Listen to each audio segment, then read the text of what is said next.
ঘুমিয়েছিলাম, ঘুম থেকে উঠেই সকালবেলা সিদ্ধান্ত নিলাম যে ঢাকা যেতে হবে, তো ঢাকার উদ্দেশ্যে রওনা দিয়ে দিলাম। তো ফাইনালি গাড়িতে উঠে পড়ছি।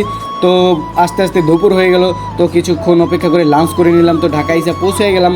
তো এখন আমি আর আমার মামা মিলে যাইতেছি যে কাজের উদ্দেশ্যে আসছিলাম, সেই কাজের উদ্দেশ্যে। তো অনেকক্ষণ বাসে ছিলাম, তো গাড়িটা ছাড়তেছিল না, অনেক বোরিং লাগতেছিল বাসের ভিতরে। আমার মামা ঘুমিয়ে গেছে, তো দুপুর হয়ে গেছে, যার জন্য গাড়ি থেকে নেমে আমরা লাঞ্চ করতেছিলাম।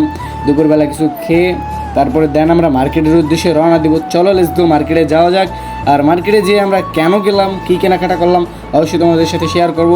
Let's go, start now video. Okay, তো এখন আস্তে আস্তে হাইটা মার্কেটের উদ্দেশ্যে মার্কেটের ভিতরে যাইতেছিলাম। তো আমার কাছে সব কিছু অনেকটা ভালো লাগতেছিল। আর এখানে আসার পরে সবচেয়ে আমার এই পিসিটা আমার কেন না জানি অনেকটা ভাল লাগলো। তো ফাইনালি আমার মামার টাকা পেমেন্ট করতেছে, আর একটা মনিটর নিয়ে নিলাম আমি, 27 ইঞ্চি কার্ভ মনিটর।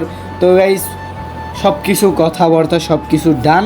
তো আমাদের পিসি বিল, মনিটর বিল সব কিছু করা ক্লিয়ার। তো কিছুদিন পরেই আমি আমার রুমের সেট আপ দেবো, রুম সেট আপের ভিডিও দিয়ে দেবো। তো সবাই ভালো থাকো, দোয়া করো। তোমাদের সাথে দেখা হবে নেক্সট কোনো ভিডিওতে। আল্লাহ হাফেজ। তো ভালো থাকো।